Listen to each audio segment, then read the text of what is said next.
Good evening. I'm your host, Lauren Meadows, on the Tuesday night edition of the Buddy Martin Show. Tell it like it is Tuesday with Rob Brown of SEC Sideline, Brennan Martin of Gator Bait, and later we'll be joined by the voice of the Lady Gators women's basketball team, as well as softball team, and other sports in between, Kyle Crooks. We talked CJ Gardner-Johnson and Fred Johnson finally get their Super Bowl rings, and the Gators add 2 assistants to the front office. All that and more on the Tuesday night edition of the Buddy Martin Show. Tell it like it is Tuesday. Let's do it. Taco Tuesday. Tacos. Yes, it's time again for Buddy Martin. Call him up and tell him what you're thinking. But be kind because he's doing the best he can. Better, stronger, faster. Mama says that alligators are ornery because they got all them teeth but no toothbrush. Hey, what if the voice calls while you're gone? Take a message. Bye. You ready, champ? I'm ready for this my whole life. I'm incapable of small talk. But that's why you love me, right? Kind of intimidating to be in the presence of so many great athletes.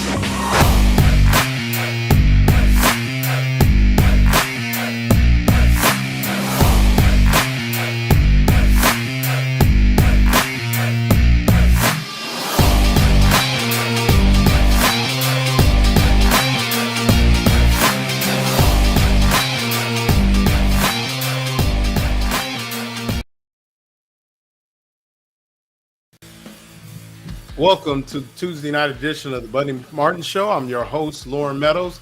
I'm joined by Rob Brown of SEC Sidelines and Brennan Martin of Gator Bait Media. The Gators put the finishing touches on a road win in Starkville and moved to 21-3 on the season, following up a big win in Auburn, Alabama this past weekend against the number 1 ranked Auburn Tigers. And the Gators, unfortunately, even with the win, they do have an injury. We don't know what's going on yet, but Alex Condon left the game with about 30 seconds into the game with apparent ankle injury. Elijah Martin missed his second game with a hip pointer. Obviously injuries are part of the game, Rob. During this part of the season, we talked about it before we went on, but a big blow if Condon would be out multiple games, with games against Alabama still up for grabs, as well as a trip, I think, out to Texas A&M. So, if Condon isn't able to come back, Rob, that could be a big blow for the Gators. Well, it could, but damn, their size, y'all talk so much about how they lean on you. And then Walter Clayton, that guy he's definitely one of the best players in America, not just in the SEC. He's definitely the best player on the Florida team. But Todd Golden has those guys in rhythm. I mean, this is his 3rd year. I mean, it's not like he came in, there was no talent there, but he coaches size and he's got depth of size. And what's the 7'9" guy's name? Olivier Rioux.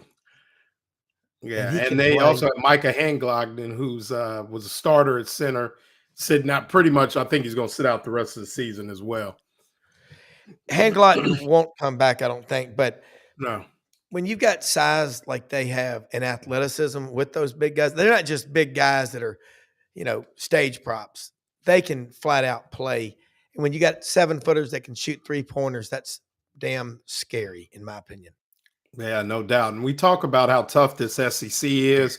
Case in point, Tennessee goes up to Kentucky tonight, and then Rupp Arena goes down 75-64. A little surprised with that one, Rob, or is it just par for the course in the conference? We talked about it going into someone else's gym and trying to get a win is going to be tough.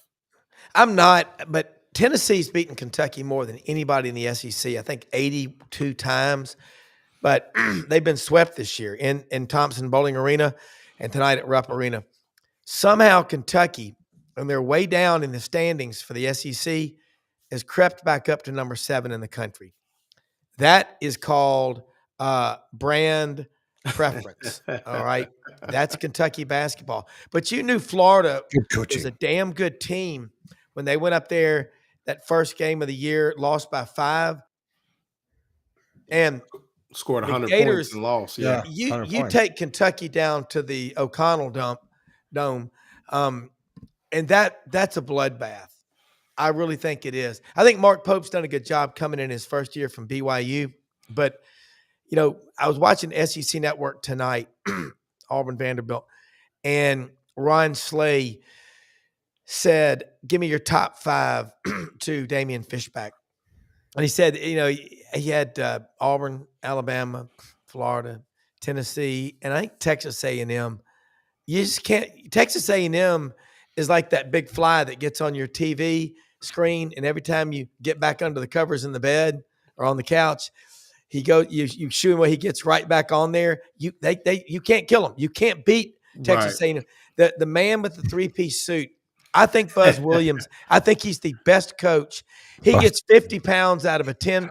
He gets 50 pounds out of a 10-pound bag like nobody else. Right. Yeah, no doubt. I'm a big Buzz fan, been a fan since his days of Virginia Tech. And, you talk about a guy that preaches toughness, defense, intensity, and they're a basketball team that no matter what they really put out on the floor, you're going to get 40 minutes from them, no doubt. Tonight, high scorer Denzel Aberdeen had 20 on 7 of 12 shooting, done a nice job, really done a great job filling in for Elijah Martin, playing a lot more minutes.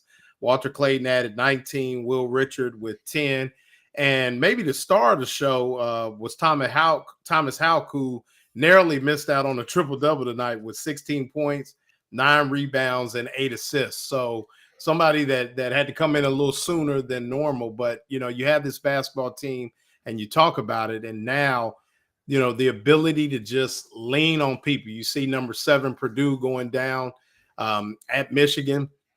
Iowa State starting to rebound a little bit, but this thing is going to get interesting. Kansas State leads Arizona, but, the play of Houck tonight and on Saturday, I mean, he's in a lot of ways, he's working himself towards possibly 6th Man of the Year honors in the SEC for sure.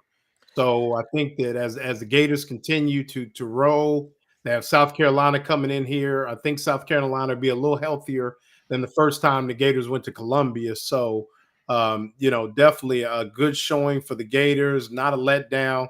Going on the road where a lot of exports, I saw the bracketology people had them actually losing this game. And I think that's why they continue to pencil them in as a number 2.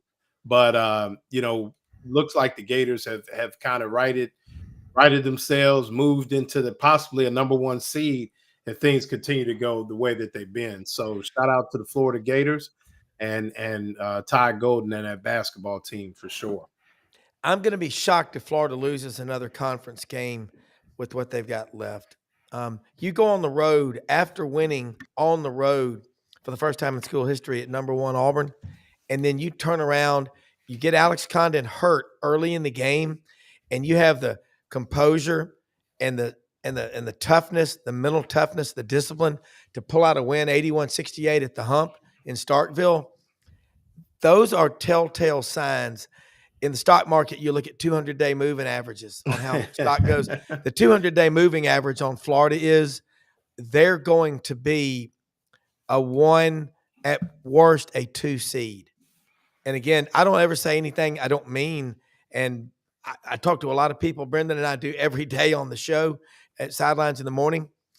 But damn, when I drill down local from 40,000 feet to, you and Buddy and friends and Ben and Allie, whoever, you see this is a team that is solid as a rock.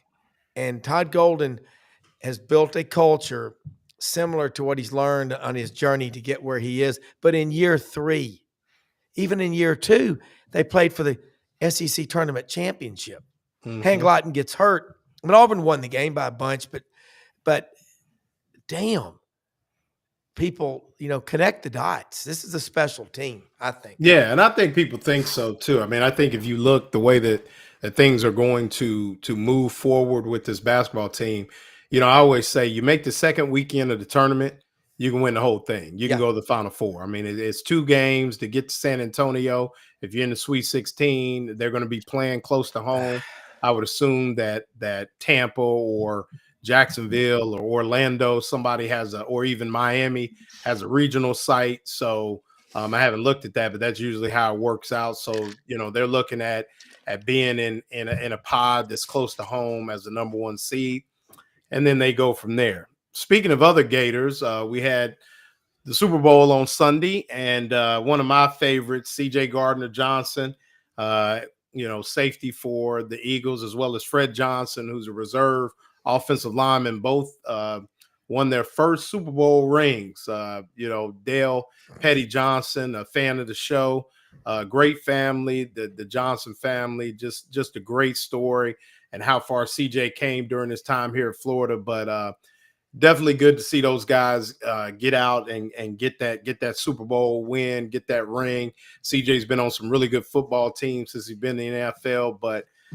seeing them go out the way they went out. Rob, were you I know you watched the Super Bowl, but were you surprised at what shocked me most from a football standpoint? I don't talk about the halftime. I don't get into that stuff anyway. That's when I didn't even see it. That's when I go to the bathroom. I mean, I'm a hip hop head and all that, but it really don't matter who's performing, other than when Prince did his thing a few years back. That's really the only time I watched.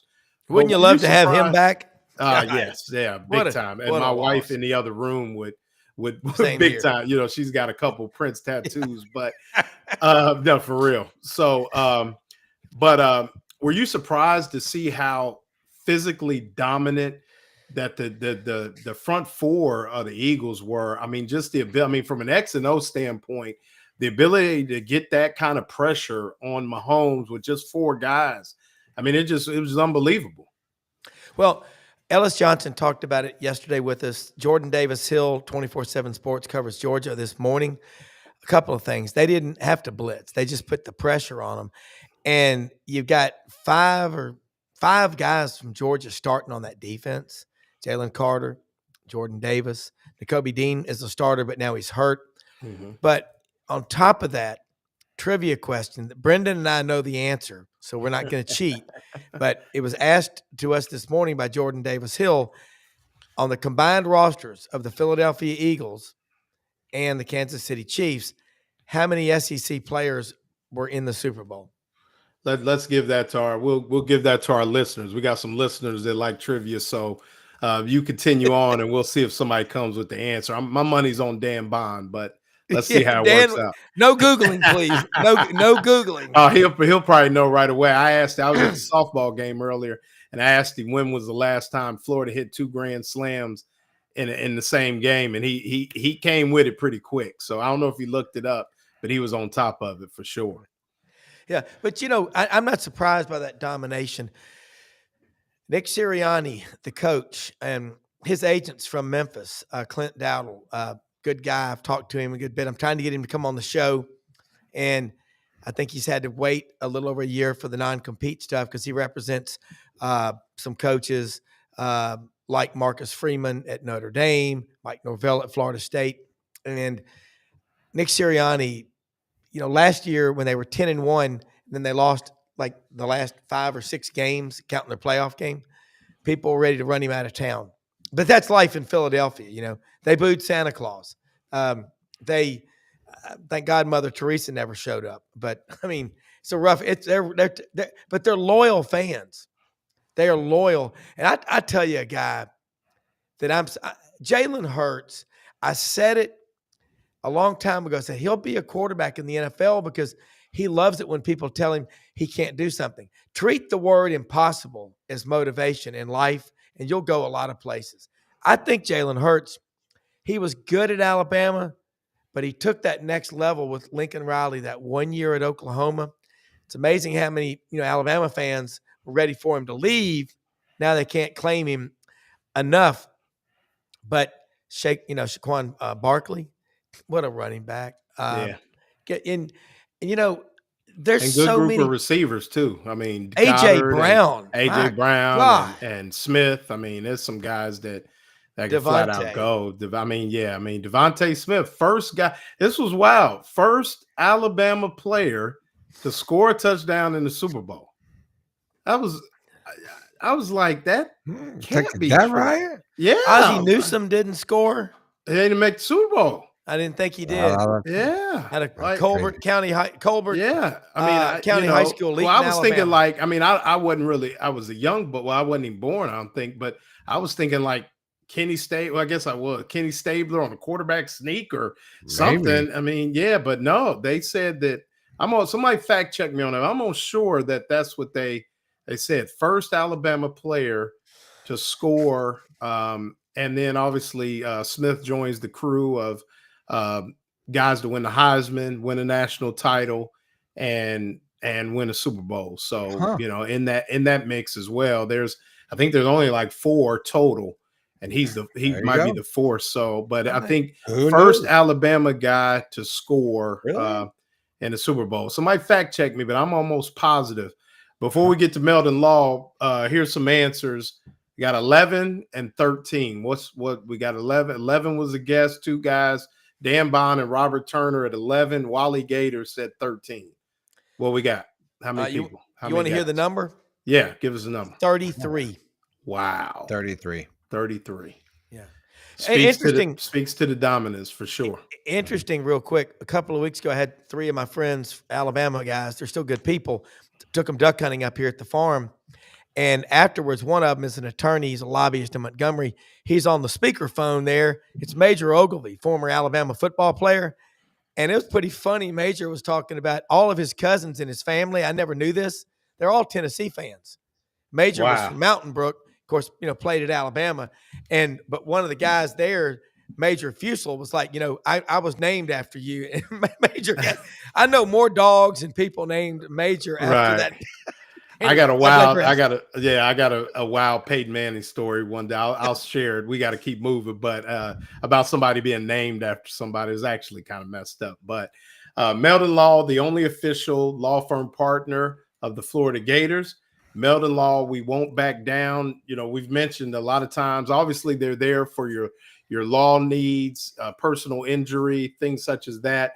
But if there's a question that you have that they don't have basically someone in the office that can help you with that, for instance, estate planning, they were able to point me in the right direction for somebody. But what I really like is what Meldon Law continues to do is ingrain themselves into the Florida community by, offering different experiences, activities. They've got a really nice package for baseball. I saw for the Miami series where you got tickets all week. So if you go on, follow Meldon Law on Facebook, Instagram, I think Twitter as well.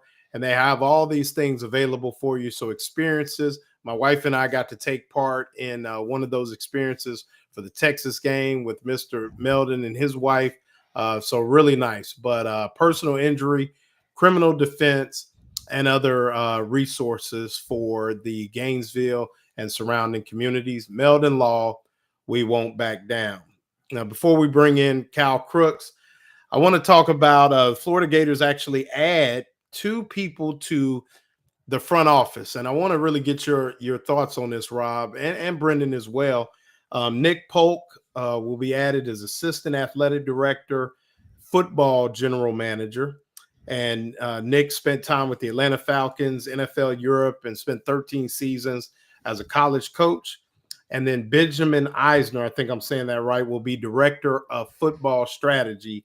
And he comes after spending time as chief of staff of the 33rd team, which provides analytics and insight on NFL players and coaches throughout the NFL. So, Benjamin will be dealing more with the analytical side, the AI, whereas Nick Polk will deal with everything. And this is crazy.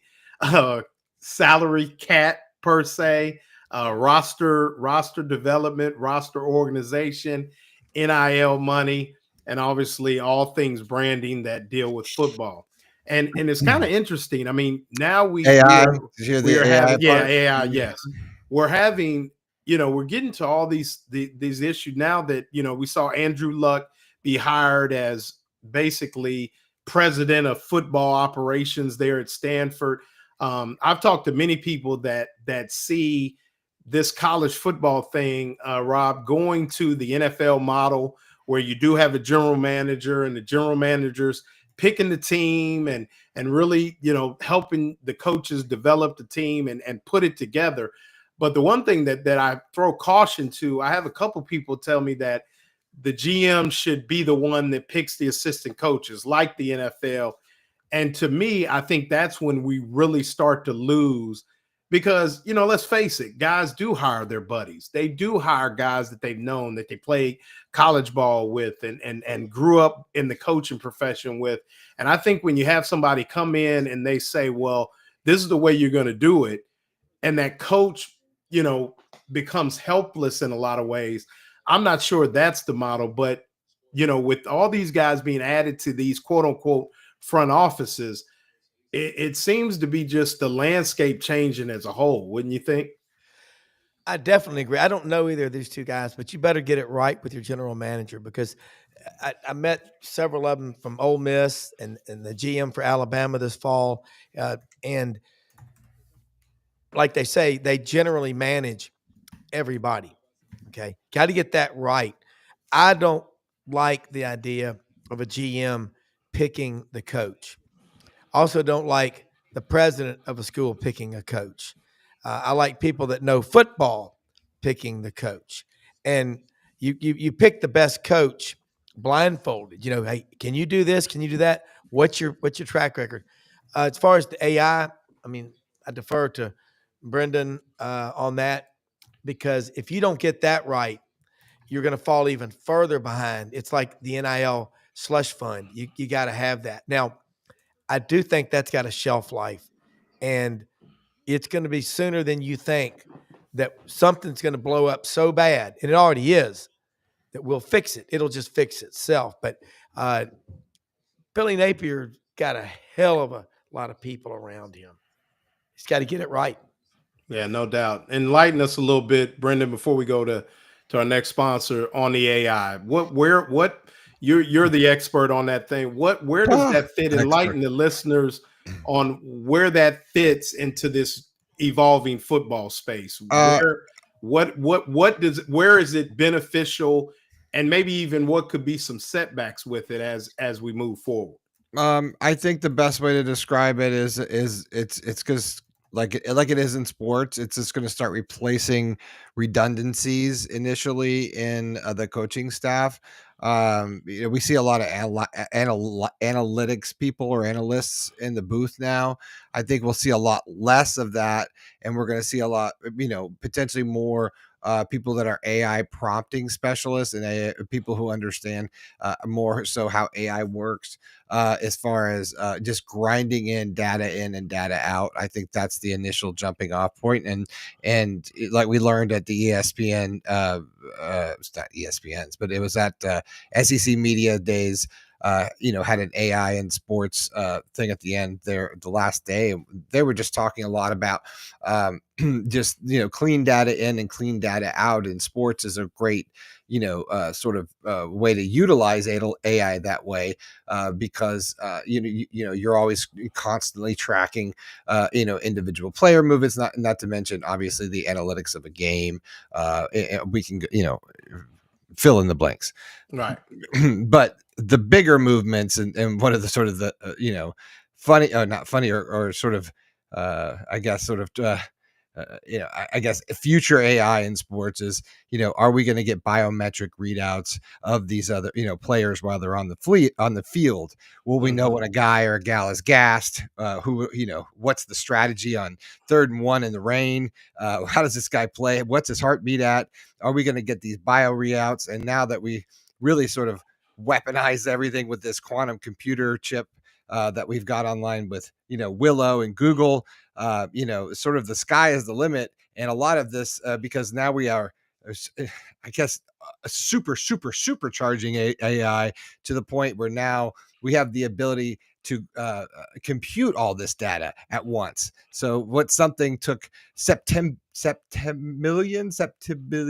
years to figure out, now they can figure out in like 5 minutes with these new chips. So, and all of this is being developed where?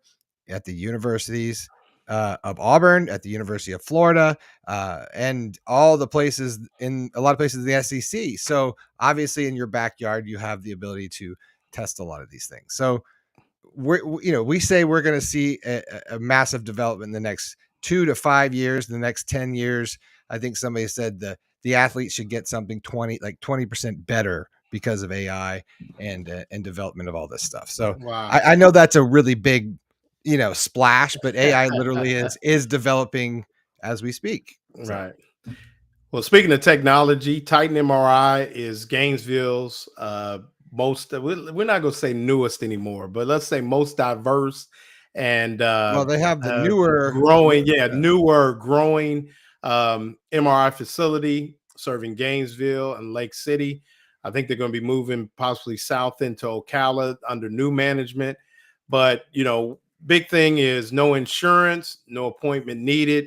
You go there, they have the big MRI machines, they make you feel comfortable. And, if you're a situation where you need an MRI quick and in a hurry, call Titan MRI under new management, now open in Lake City, Gainesville, and surrounding areas, Titan MRI. And with that, we bring in the voice of Gators softball, women's basketball, and other sports in between. He'll enlighten us a little bit. Kyle Crooks joining the Buddy Martin Show tonight. How you doing, Kyle? How's everybody doing? Yeah, it's my first time on this show. We actually just got done calling a softball game like an hour ago. Yeah. We run-rolled Jacksonville tonight, so it still was a long run roll. It was one of those run rolls, Lauren. You go to a lot of softball games. Yeah, I was there tonight. We had a lot of walks. We had a lot of pitcher meetings inside the circle and some home runs as well. So Gators are off to a good start on the softball diamond. Yeah, and we got some softball fans on here, just some general Florida sports fans.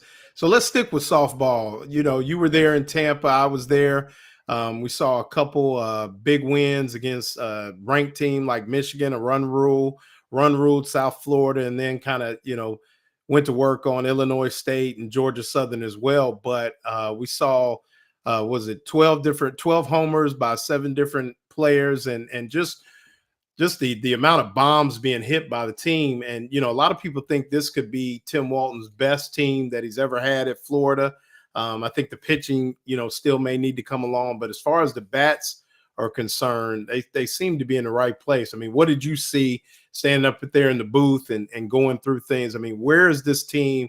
And obviously, they definitely have the ability to get to Oklahoma City. But is this a national championship softball team? Yeah, the short answer to that is yeah. They're number 2 in the country right now, according to the ESPN poll. There's still a few Softball America, D1 softball, that have them as the number 1 team. Now, they're going to get a chance to play Texas, play Oklahoma to truly know if they're going to be the number 1 team in the country. They have Texas coming in the first weekend of SEC play, or one of the first 2, and then Oklahoma is to end the regular season at KDC Show Presley Stadium. Going back to the opener against North Florida and then those 5 games they played over the weekend at Tampa, it's exactly what you would thought they would have been, Lauren. Talking to Tim Walton in the preseason, he had said that Taylor Shoemaker is a big name that people are going to start to get to know. She was the best hitter, one of the best hitters he's ever coached, and the best hitter on this team. And, when he told me that, it stopped me in my tracks, because it is a team that returns 4 All-Americans, 2 of the best hitters I've ever seen in Jocelyn Erickson and Corby Otis. And you're saying this freshman is the best hitter on the team. And I said, get out of here. There's no way. Well, Tim Walton, once again, proven right. She hit her 6th home run tonight in the 7th game played for the Gators. She has, I think, 13 RBI. Incredible. It's very early. It's 7 games in, but that's a piece in right field. You're already adding to a stacked lineup. This is a murderer's row 1 through 5, I would say, in the lineup.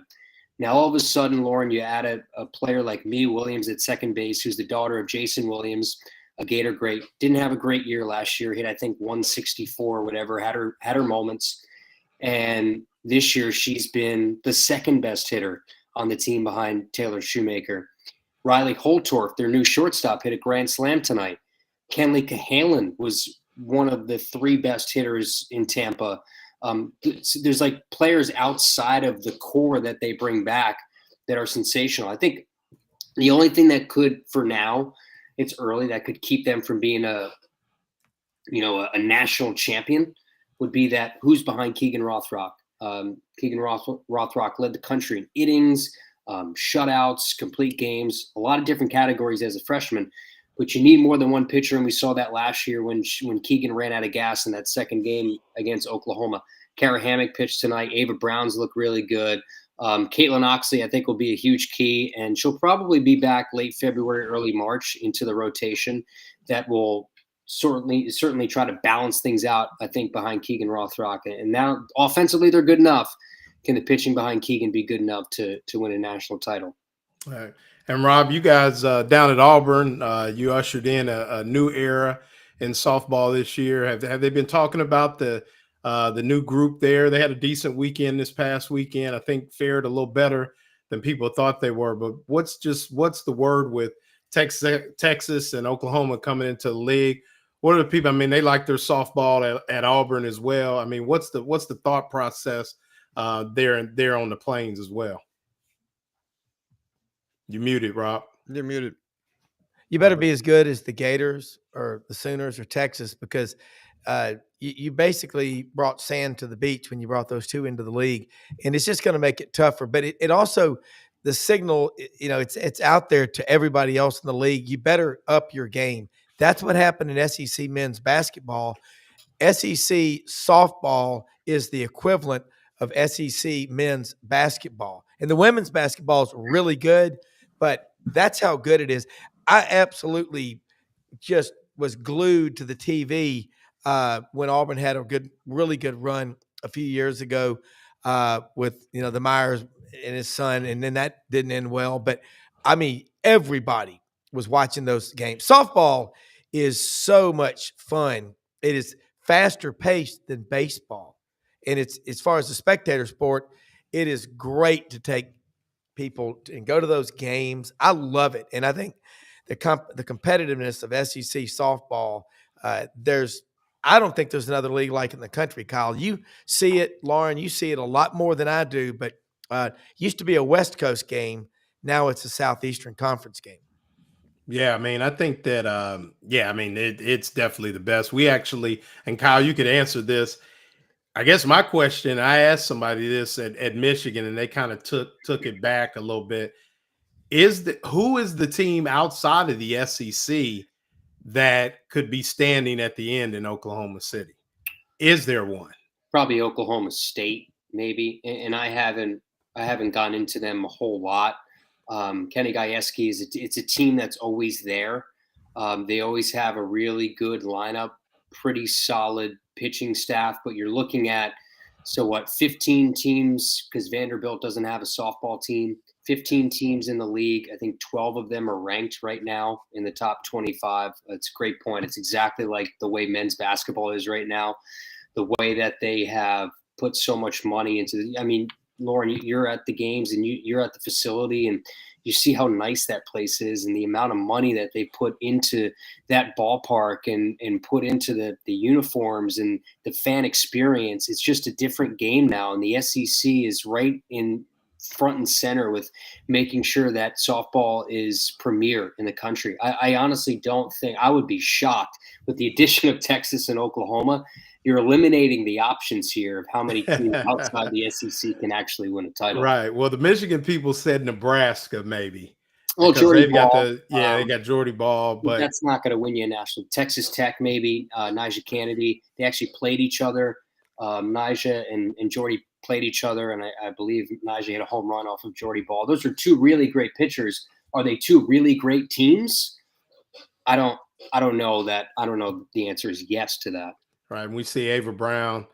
There you go. Nice with the glove tonight. Ava's starting to come around a little bit with the pitching. And like you said, if they could find somebody behind Keegan, they're on their way. We were talking a little basketball earlier, Kyle, and I know you're the voice of the Gators women's basketball. Be making the trip out to Columbia tomorrow to call the South Carolina Florida game that'll be Thursday night. But did you get to watch any of the men's game tonight?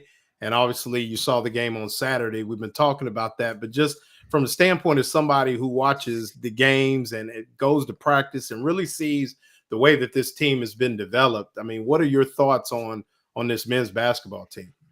Yeah, I remember going to practices in the off season because I do a handful of TV games in the non-conference, and talking to Todd and being around this team. I remember talking to people on the staff saying that they'd never seen practices the way that they've seen, like the aggressiveness, the way the guys got after it. And sometimes that's cliched and it doesn't translate once the season starts. And they beat up on, those bad teams and bye games in the non-conference. And they had that gut check win in Jumpman Invitational in Charlotte against North Carolina. They had some really good wins against solid teams and blew them out. But you really didn't know what you had until you got into SEC play. And in that first Kentucky game, even in a loss, the fact you put up 100 points at Rupp Arena, that stops you in your tracks a little bit. Now you gave up 106, and all of a sudden you revert back to, is this team good enough defensively to win a national championship? And now you're seeing the true team. It's a team that is much more complete than the group last year that I think was 90th in defensive rating. It's a top 20 team in terms of offensive rating and defensive rating. I think Todd Golden has said the stat, every national championship in the last, 10 or whatever years has been top 15 in offensive and defensive rating. I could be bungling that stat, but it's something along that line. Now tonight, Thomas Houck steps up, almost had a triple double. Yeah. Hopefully Alex Condon, looks like it probably is an ankle sprain for him. Those can be a little bit tricky. This team has shown you they are good enough to win games without some of their best players. So tonight they went into a top 25 SEC road environment, and they won by more than 13 points. There were some late buckets that made it a 13-point differential. No Elijah Martin, Walter Clayton, Denzel. Two players that stand out for me, Lauren: Denzel Aberdeen and Thomas Houck. Aberdeen stuck it out. He stayed. He could have transferred, and he's having a tremendous year. He had 20 points tonight. Thomas Houck was somebody who was under-recruited from the state of Pennsylvania. He's one of the best players off the bench in the entire. He's a starter off the bench. He plays starters minutes. He's one of the best bench players in the league. Like, this team is truly elite, and you can't throw around that word too often. It is a Final Four national championship team, barring they stay healthy. Wow. Dan Bond, as I think you mentioned, he said, when will Caitlin Oxley be available to pitch? Yeah, so maybe end of February, early March, or? Well, I actually talked to Tim today, so that's the timeline, late February, early March, but she is ramping up her progress. She has a high pitch count right now. She's not thrown against live batters yet. So that's going to be the next step here in the next few days. She has to throw against live hitters before she can come back. But she has a pretty high pitch count. She was talking to her. I was eavesdropping on a conversation with our strength coach. She was kind of talking about her day, and she's very chipper. She has such a unique personality, but she seems like she's ready to go. She's getting healthy. Got injured late in fall, but she's going to be a big part of SEC play in the rotation. That's good. I want to get back to basketball and ask the question that I want to ask you both about the remaining schedule. So Elijah Martin, is that just a day-to-day pain tolerance type of thing, or have you heard that it could be something that's a little bit more long-term? I think I heard something along the lines that it's a hip issue for him. I know he was a game-time decision at Auburn. I haven't heard anything on the inside. I would assume that he's still going to be a game-by-game decision here. I would assume down the stretch he's going to be ready to go. It's just he's a dog, and he uses 150% of his physical ability. They need him to be healthy. I think it's going to be a game-by-game thing, the way it's sounding. All right. And let's just say, Lord willing, that Condon pray that it's not a long-term. Would there be a situation where they would burn the hand locked in red shirt, or is that now off the table? I think talking to people around it, I think it was something in a moment in time where Micah had a second guess where everyone thought he was going to play, and he made it vocal that he was going to play, and he very much was going to play. They had conversations after that, and those conversations led to Micah changing his mind. You can't not agree with. I understand this is a national championship team, but you also got to be about yourself a little bit. At times you got to be a little bit selfish and look into the future. He's somebody who wants to play in the NBA. You want to play a full season. You have a lot of guys in the front court that are going to take away some minutes. Even if you do come back, are you in playing shape? Are you as good as you want to be without a full off season of working out? So if you're looking at it from the player standpoint, I don't think so. I think it was something that was broached around the Georgia game. I don't think it's something that is going to change. I could be wrong, but I don't think he will be available. Right. That's good. Well, I mean, it's a good thing that he takes the time and takes a year and really gets himself ready. I always think after an injury like that, you really need a good, solid off season. And I don't think he was even running around to from August or something like that. I think so. It was quite quite the rehab, obviously, and we saw the injury. So I want to ask you both, and Rob, you mentioned it, and that's why I wanted to kind of talk about it. You said you didn't see Florida losing another game in conference. I wanted to kind of just break down the schedule. They've got South Carolina and Oklahoma at home. They go to LSU, then to Georgia. Then they have Texas A&M at home, at Alabama, and then they finish the season on March 8th against Ole Miss.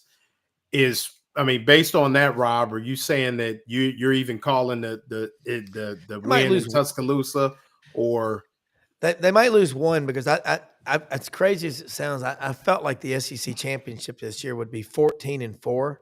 This is so competitive, but again, they're different than the other teams in the SEC because they have so much size. They have depth of size, and if you didn't have two starters tonight, you go on the road and you win. That's huge. But also iron sharpens iron. That this league, top to bottom, show me even at a winless record in the conference, South Carolina can beat you. Yeah. And you look at Missouri a year ago; they were so bad. 0-18 wasn't bad enough. They had to lose in the tournament. 0-19, and now they're right in the hunt. So Gators likely they're gonna. I'll say they'll lose one. Okay, but only one. Right. And I don't know. I wouldn't say it's for sure at Alabama. So look what Ole Miss did.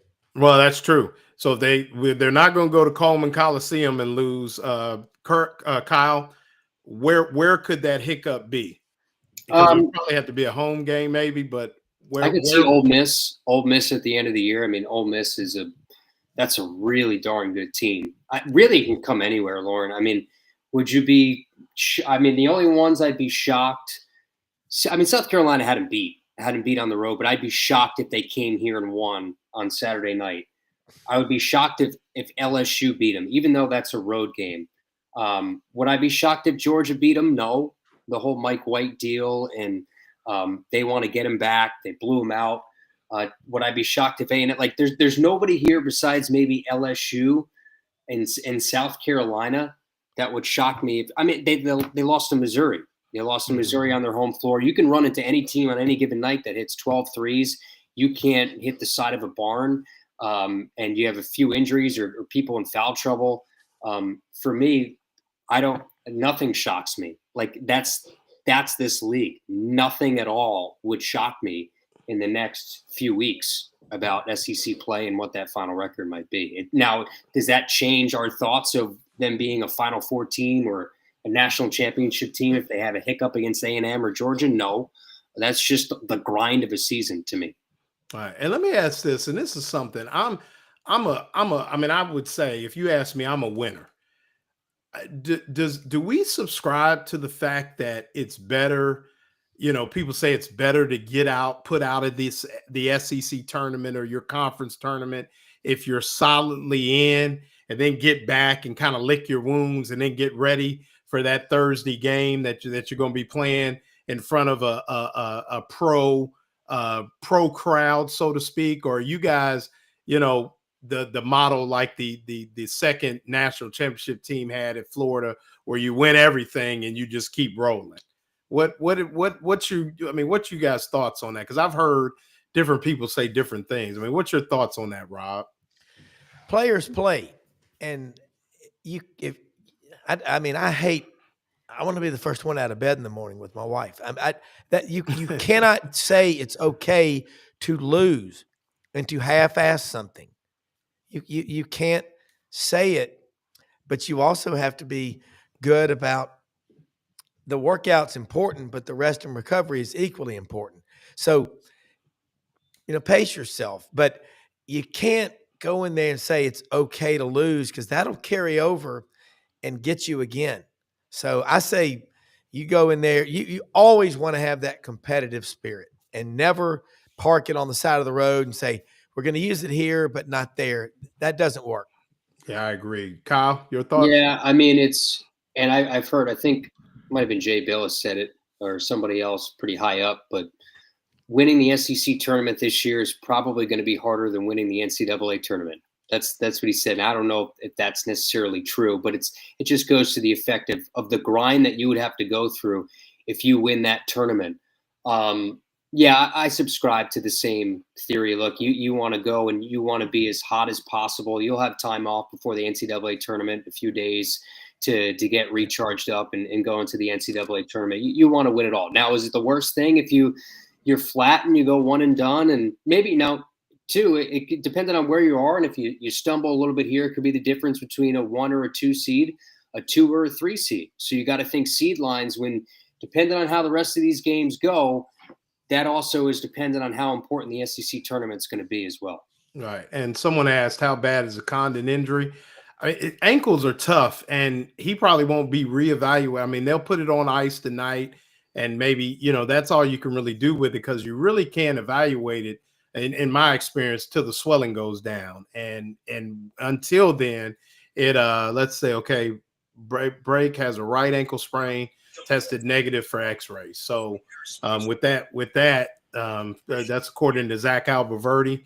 The Alex Condon has a right ankle sprain and has tested negative on x-rays. So that's a good sign. So then it becomes a day-to-day rehab, but with what they have, electrostim and the cold tubs and things like that, I think he's in good, at least it's not a season-ending injury. It's something that could linger, something that he could deal with pain. But like you said, Rob, at this point in time, and all of us that have played basketball, at some point in time, you deal with ankle sprains, you tape it up a little tighter, and you go to it. I mean, he is a guy that plays with a lot of bounce. So it could be a thing, but at least some good news that x-rays were negative. And with that, we welcome in the man, Buddy Martin, the legend. Kyle, have you met Buddy? Are you familiar with? I am familiar with Buddy. I don't think we've ever met. Nice to meet you. Nice to meet you, Kyle. Good job putting out the softballs. I appreciate it. Yeah. It's been a fun start. Yeah. So, Kyle, before, and then we'll bring Buddy in for a last word and get his thoughts. Women's basketball, kind of an up and down last 3 years for Kelly Ray Finley. But, I think things are headed in the right direction. Obviously, trying to move through this NIL space, but there have been some signs of life, and there have been some wins. Even this season, the Clemson win on the road at the ACC SEC Challenge, in some close games, even gave LSU, I think, a better game than people expected. But where this team is right now, just the rest of the season, and obviously the trip to an angry South Carolina who lost to Texas on Sunday. Just your thoughts on the team and its growth, at least this season, and some positive things that when this season is over, they could maybe take into next season. Yeah, it's a good young core, Lauren. Liv McGill is one of the best guards in the SEC. Layla Reynolds has taken a big jump this year. You're going to lose Shea Kyle, your 6'6" center, so that'll hurt for sure. I think the NIL space is hard in women's basketball. You have to be all in on the NIL space. You see there's a lot of schools that throw 6 figures at players, and you can't necessarily compete with that. So if you're a team like Florida, you got to go and recruit freshmen. And in this case, you have really good freshmen. We had 3 McDonald's All-Americans on the roster, 2 that are freshmen, but you're going up against older SEC grizzled veteran players, and that's really tough. And I think the biggest area where this team has to grow here in the next month or so, heading into the SEC tournament and hopefully whatever postseason lies ahead, is defensively. They got to be better. There's got to be more of a commitment on that end of the floor. And I'm not saying anything that Kelly Ray Finley wouldn't say on this podcast now. No doubt. They have to be better on that end of the floor, Lauren. They got the scoring talent. They average 80-plus points per game. You got to get a stop. And it ain't going to be easy on Thursday night. It'll be probably a sellout. They have UConn coming up, but they ain't going to look past you. They just lost to Texas and had a 57-game SEC regular season winning streak snap, so they're going to be angry. It's not as good of a South Carolina team as we've seen in the past. It's not close, but they're still a top 4 team in the country. So it'll be tough. Got to defend. No doubt. And, buddy, a lot going on tonight. We had the Condon injury, but a big win still on the road at Mississippi State. We got softball rolling, undefeated. A lot of things going on. And obviously the 2 hires in the front office, I put in quotation marks with football, but with everything going on, what catches a guy like you who's seen it all, been around it all? What caught your eye most in the last couple of days with Florida athletics as a whole? Well, I wasn't even going to come on tonight. You guys had a good conversation. I was just trying to get the update on Condon, and I was searching around looking because, we didn't have his press conference at the time. And I was talking to Brendan. I was checking my sources. And really, I've talked a lot about, everything from Kendrick Lamar to the Super Bowl. To yeah, we last couple of days. And that's fine. There's a lot going on. But I think it's important. Excuse me, but I don't mean it. Are you a Kendrick Lamar fan? Is that what you're saying? Albums. What's that? All his albums. You got all his albums. Okay. All right. I've had framed photographs of his 6 Grammys. And I can tell you a little bit about it if you want to know, because I've done a little homework, but that's not the story. Yeah. On Shane's the show this morning, I said, hey, I can look at it and say, this is different. I don't care about it. I can say, let me look under the hood and find out something. So I tried to find out something. That's the right. I'm trying to understand it. You know me. I wanted to say, though, the importance of what just happened tonight. And there's a lot of stuff going on, but this basketball team really dodged a huge bullet. If you watched the game, I'm sure you did, down by 1 at half, come back and put 17 on them without 2 of their starters. And I'm a big fan of Alex Condrick. I mean, I'm a huge fan. You know how big a fan I am of his. And Denzel Labradine, too, by the way. Turns out they had a big night, but Huff, he was on track to making the triple-double. But the injury, 30 seconds in when he went down, it was a horrible-looking injury. Could have been anything, and it is not broken. It looked like it could have been really bad. I wrote on Twitter that I think without them, they may not they won't make the Final Four, and they may not make the Sweet 16 because he is that important to that team because he's physical. He dominates on the boards. He gets 3 offensive boards a game. He handles the basketball. He takes the ball to the hole. He plays good defense. He blocks. He's just an imposing player, and he's just young. I think he's going to be a fantastic player. And luckily, they got some good shooting out of there tonight. Walter Clayton Jr., et cetera. And they pulled it out. They ran up 17 straight points in the second half and took command of the game. But that could have been a tough one to lose at the hump like that. And in the SEC, as we know, you lose those games easy. Wouldn't have shocked me if they lost that game. But I hate to call them character builders, but, when you're like that, every team goes through some of these things, as you know, Kyle and Rob. Teams have these crucibles, and every time they get past one, they get stronger. And sometimes it galvanizes them. They've already been through a bunch with their coach this year. I think it was it's a low ankle sprain. X-rays are negative. That's good news. Now it's on to the next game, and there are no easy outs here.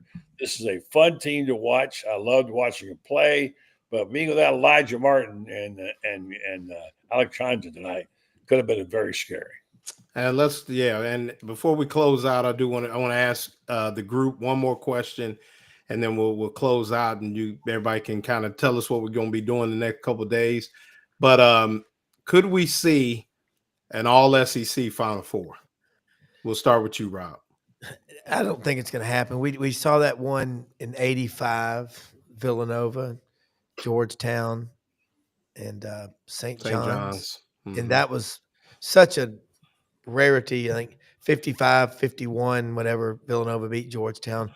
I think that powerful people that run the NCAA won't let it happen. They'll just put us into where we cannibalize ourselves, because when baseball did it in 97, when 4 of the 8 teams in the College World Series in Omaha were from the SEC, they changed everything they could, but now they can't keep us out. So they'll get desperate, and they won't let it happen. I mean, it should happen, but I don't think the selection committee could live with themselves. Kyle? Yeah, I mean, how much people hate the SEC now? How much would they hate them if that was the case? No, I hope it happens. Yes, I will say no, because Duke's going to be Duke's going to be in the Final Four. They have the best player in the country. Cooper Flagg will find a way to get that team into the Final Four. Could there be 3? Absolutely, but I don't think it'll be a clean sweep for sure. Buddy? I would agree with Kyle. I think Duke's the team. I love Cooper Flagg. I think it's a good possibility that they'll show up somewhere, but 4 teams would be a lot, be too many, really, to be honest with you. And especially after the way they dominated football till the last 2 years. So there'll be an investigation. So, no, I don't think so. I do think they're good enough.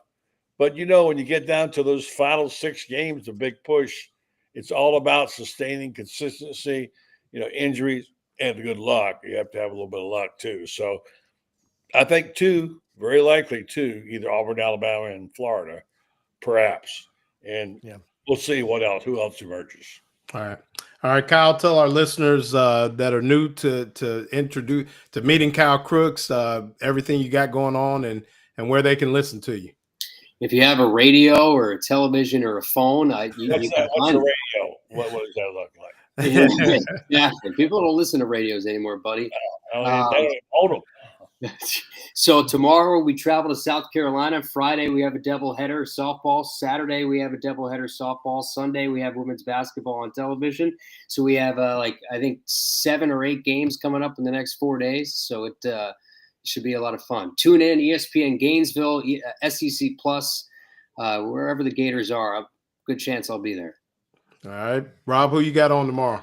Got a good lineup, man. We got Johnny Ballpark Frank's going to check in with us in the morning. Oakley, our intern, McFerrin, will be on, giving kind of the young guns perspective on this SEC basketball and football race. And Vince Ferrara from the Sports Animal in Knoxville. And going to get him to talk about Tennessee. They keep losing, yet they're holding their rankings. They're 7-5 now in the SEC. But I think this panel tonight, we all hope the SEC could do 4. But look, softball, the women, they've got that covered, and the men have got it covered in basketball. Let's bring home the big one in both leagues. That'd be an incredible feat. Don't forget, baseball starts too now this week. Friday. Sully was on the show this morning with Shane. I heard that. And you can tell he likes his team, but it's different. He even made a comment about how he kind of changed his philosophy. He's always recruited high school kids. He's thinking about the transfer portal, but he still likes the high school kids. So we'll see. And he always seems to have those young kids that come through, especially the young arms. Yeah, no doubt. Buddy, who you got on? Who we got tomorrow? Tomorrow we're going to have Allie Pete Wilbur back on, and we'll have Scott Carter, and we're going to have an interesting conversations about all these so-called bracketologists with our buddy from Gator Bait, and we'll talk about that on the show tomorrow too, breaking it down for you. He'll be on with us tomorrow. No doubt. And with that, let's add our last sponsor, Renstar Medical Research, seeking tomorrow's answers to the health questions of today. Buddy, you go way back with Renstar, and you can speak to just what they've meant to not only the Ocala community, but the Buddy Martin Show, Gator Bait Media, and all things in between. But really appreciate their sponsorship. Renstar Medical Research, a superior medical research facility. Everything from Parkinson's to fibromyalgia. I've actually got some things working. I may be working in that field here in the next few months. So that would be interesting. Might have to stop in and visit those folks and get some insight. But just appreciate the relationship. Obviously, like we said, they go back a long way with Buddy Martin, the Buddy Martin Show, and Gator Bait Media, and really appreciate their support of our efforts here. And with that, gentlemen, we're going to say good night. Let me Buddy, got anything you want to add? Yeah, I'm going to say something about Redstar real fast. Yes, sir. Also, Carlton Reese has a really good piece online right now about the bracketology and how it doesn't add up.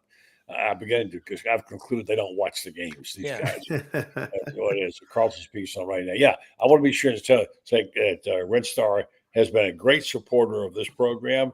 He's a staunch member of our community, Ocala. They do a lot of stuff for the whole community.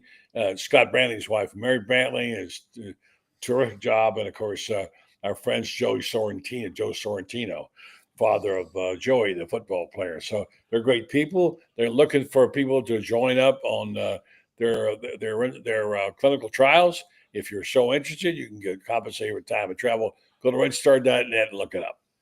All right. Thanks a lot, guys. Thank you for joining us.